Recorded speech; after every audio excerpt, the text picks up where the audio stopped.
In Argentina's lawyers filed complaints before the justice systems against President Javier Milei for his involvement in the Libra cryptocurrency scam. In Mexico, authorities registered a 5.1 magnitude earthquake in the Oaxaca State. And in Germany, the 66th Munich Security Conference closed on a sour note for Europeans amid strained transatlantic relations. Hello, welcome to From the South. I'm Luis Alberto Matos from the teleSUR studios in Havana, Cuba. We begin with the news. In Argentina, before the justice system, lawyers confirmed that they delivered criminal complaints against the nation's president, Javier Milei, accusing him of being part of a cryptocurrency scam that has become a global scandal. The economist Claudio Lozano has filed the first formal complaint, although it will not be the only one against the move in which the ultra-liberal president promoted a cryptocurrency that then crashed. While Mariano Llorens, president of the Argentinian court, ordered the appointment of a judge to the case, the complaints filed before foreign law firms already exceed 100. This happens as rumors spread regarding the current situation of the head of state, which is said to have locked himself up at the presidential residency. And the Defense for the Single National Union of the Construction and Similar Industries of Panama, Sontrax, accused the nation's government of endorsing abuses and violations against the members of the union arrested after protesting for their rights. The 83 workers were provisionally detained after the violent intervention of the police in a demonstration they held against the bill to reform the Social Security Fund. The union's defense also denounced the absence of separation of powers and guarantees for workers and accused the country's president, José Raúl Mulino, of directing the whole operation. They also denounced the move as a political trial that undermines the rule of law in the country. And on Sunday, a soldier of the Haitian Armed Forces and two officers of the Protected Air Security Brigade were killed after an attack by members of armed criminal groups in the municipality of Kenskov. During this new attack, houses were set on fire and the National Police arrested members of the armed group. The spokesman for the police force, Lionel Lazar, reported that law enforcement personnel have already regained control of the area where the radio antennas are located in the metropolitan region of the Haitian capital. Armed groups want to gain control of the area in order to take off the air some media outlets that are hostile to them and extort money from the owners.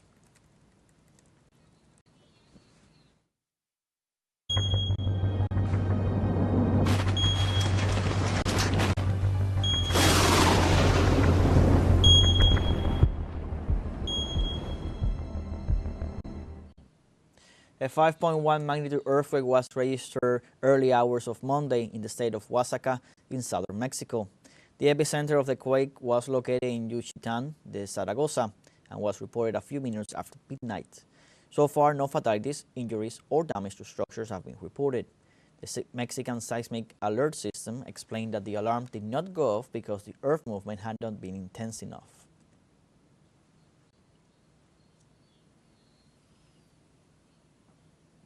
And severe storms, including devastating tornadoes, have unleashed devastating flooding across the southeastern United States, resulting in at least 9 fatalities, 8 in Kentucky and 1 in Georgia. Kentucky Governor Andy Beshear described the event as one of the most severe weather incidents in the past decade, prompting him to declare a state of emergency. The storms left over 39,000 homes without power across the state, affecting residents' ability to seek safety and assistance. All 120 counties in Kentucky reported significant flooding, with some areas receiving between 3 to 8 inches of rain. Emergency teams have conducted over 1,000 rescues as they respond to the crisis. The situation is particularly dire in eastern Kentucky, which is still recovering from devastating floods in 2022.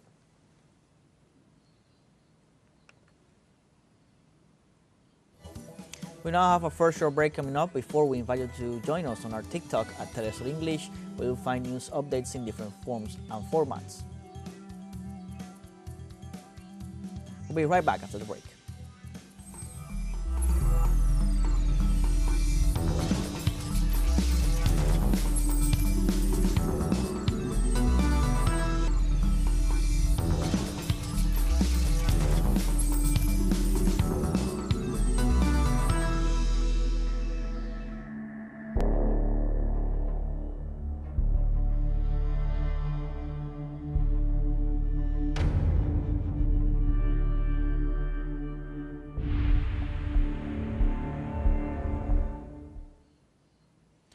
Welcome back.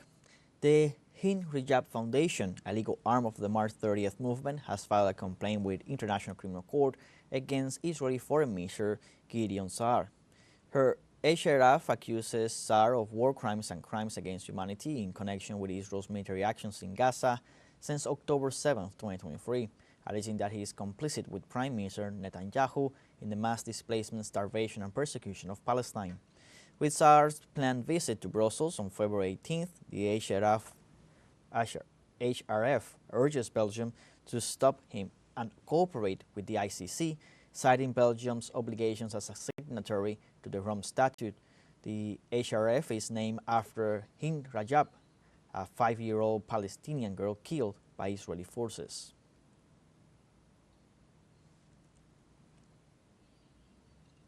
And in Lebanon, Hezbollah Secretary General Sheikh Naim Qassem rejected the plan proposed by the United States regarding the Gaza Strip.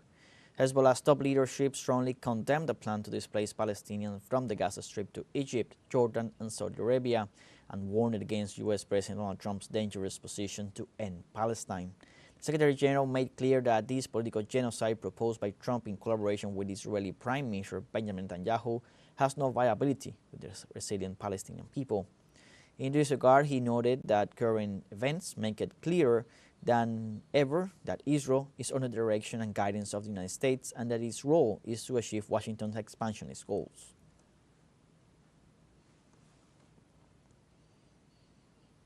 And the Arab League has condemned Israel's delays in withdrawing its forces from Lebanon. In a statement, Secretary General Ahmed Abdul-Ghaid warned that any postponement will be a deliberate call for a crisis. He stressed that the withdrawal must be complete and not on the agreed date. He urged parties guaranteeing the agreement to pressure Israel to fulfill its promise and leave southern Lebanon on schedule. Israel was forced to accept a ceasefire with Hezbollah on November 27th after suffering losses and failing to achieve its objectives despite killing over 4,000 people in Lebanon. The 60-day truce was extended for 3 weeks until February 18th after Israeli troops meet the withdrawal deadline.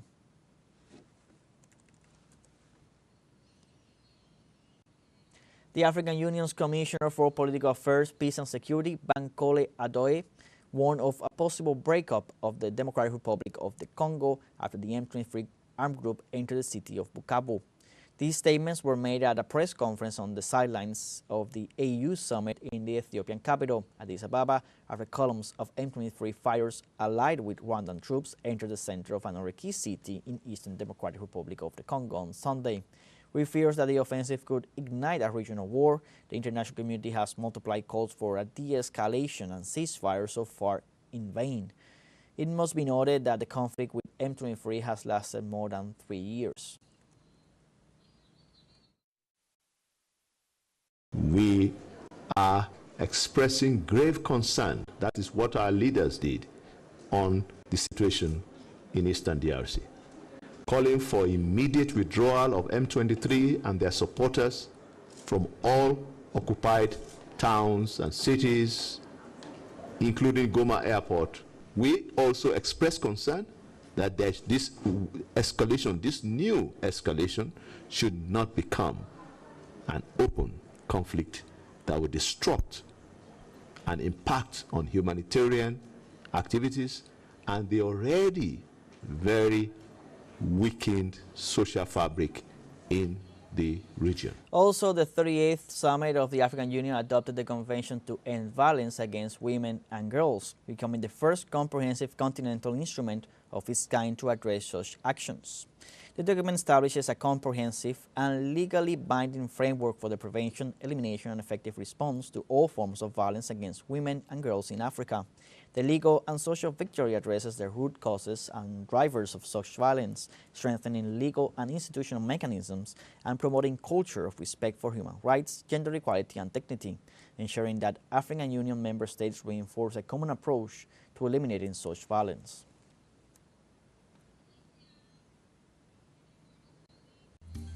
We have a second short break coming up, but before we invite you to join our YouTube channel at teleSUR English, where you'll be able to rewatch our interviews, top stories, special broadcastings, and more.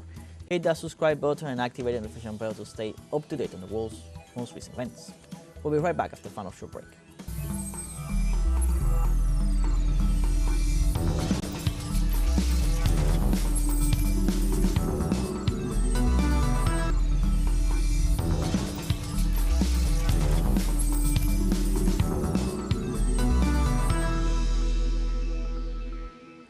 Welcome back. In Germany, the 66th Munich Security Conference ended on a sour note for Europeans. Forum Chairman Christoph Husgen described it as a nightmare for Europe and closed the conference in tears.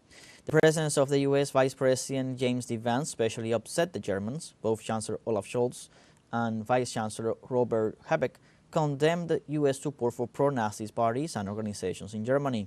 The president of the Munich conference went further and said that the Trump administration lives on a different planet and assured that after the Vance conference, the forum may no longer be a transatlantic initiative because there are no longer common values between Europe and the United States.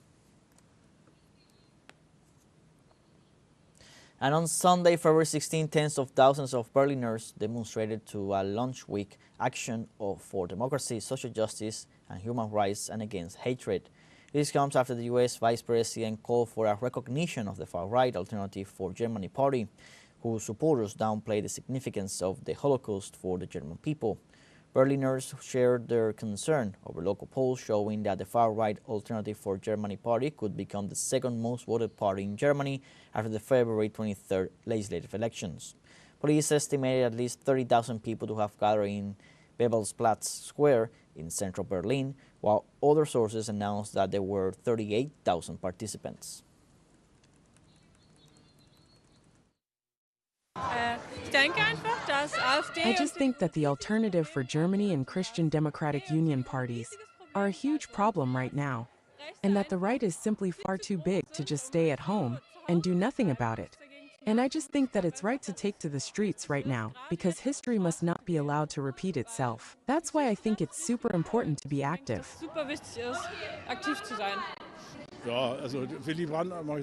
Yes, Willy Brandt once said that 5% right-wing extremists are part of a democracy, but at the moment we have almost 20%. People who don't quite realize what these ultra-right-wingers are actually doing. I'm not in favor of a firewall. I'm simply in favor of positive thinking, and our party should do the same. The United States will begin direct dialogues with Russia this week without the participation of Europe or Kiev, in a first formal step to end the Ukrainian conflict. A delegation of senior U.S. officials will arrive in the Middle East for talks with Russian envoys on how to end the conflict. The delegation includes Trump's envoy Steve Witkoff and National Security Advisor Mike Waltz, who will be joined by Secretary of State Marco Rubio. The meeting will mark the beginning of Trump's accelerated timeline for an agreement to conduct negotiations only with Russia, at least for the moment.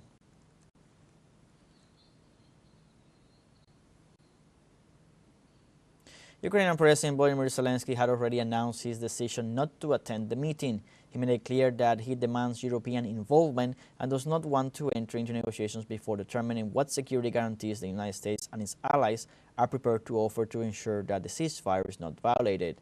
The Ukrainian president has also stated that he would not accept a negotiated peace between Russia and the U.S.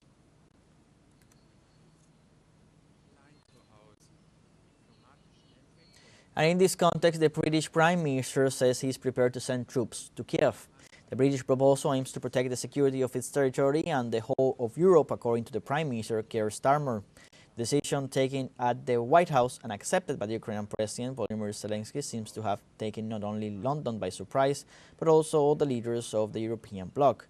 According to Starmer's latest statement, security has become the great challenge and is emerging as a crucial topic of the meeting to be held this Monday in the French capital, Paris.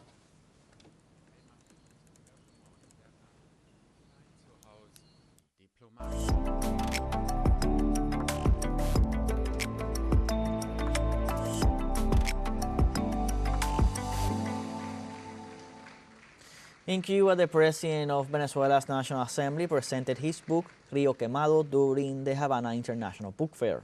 During the presentation of his literary work, Rodriguez explained that the book is based on an extensive poem which is interwoven between each of its chapters, showing a conversation between an 11-year-old boy and the pain and terror of his father's murder. In this sense, Rodriguez points out that this work has served to exorcise many things that at some time were difficult to deal with. During the presentation, the Venezuelan Minister of Communication, Freddy Ñañez, was also present and emphasized that the book fair in Cuba represents the defense of dignity and response to all those who try to silence the voice of the people.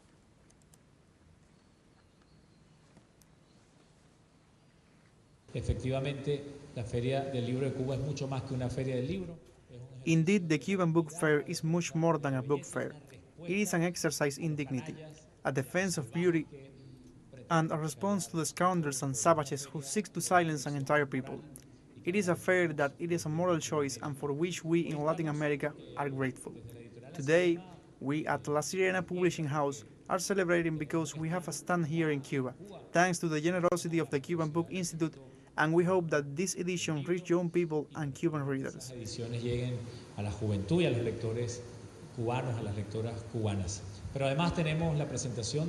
But we are proud to also present the second edition of the book Río Quemado, by the writer, political poet, and psychiatrist Jorge Rodríguez Gómez.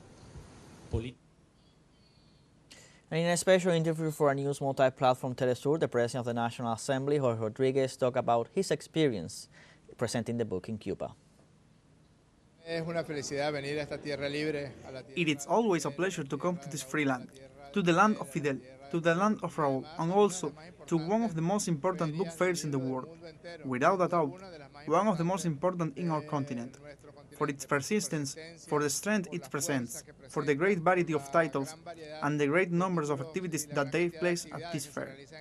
So I feel deeply proud and grateful that I have been able to come here to present the pages that I have been working on over the years. Here we have come to present a collection of poems, which is very meaningful to me, which is a poem dedicated to my father. Today, the anniversary of his birth, we have presented the book Río Quemado, which is a long conversation throughout the book between an 11-year-old boy and the pain and the fear that the murder of his father meant.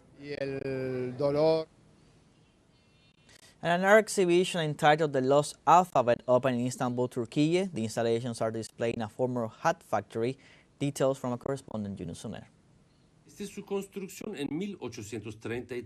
its construction in 1833, the House of Fez, hat, was a symbol of modernization and also of migration. It was here that modern hats were made for the Ottoman army, whose model and name came from the city of Fez in Morocco. Restored in 2018 and converted into one of the most important art galleries in the city, this building is currently hosting an exhibition of the artist Ahmet Gnestikin. The main theme is memory, remembrance, confrontation with oneself. This includes migration, destruction, wars. But above all, the exhibition presents stories, tales, myths, objects that belong to all the cultures that our geography harbors. The exhibition is entitled Lost Alphabet.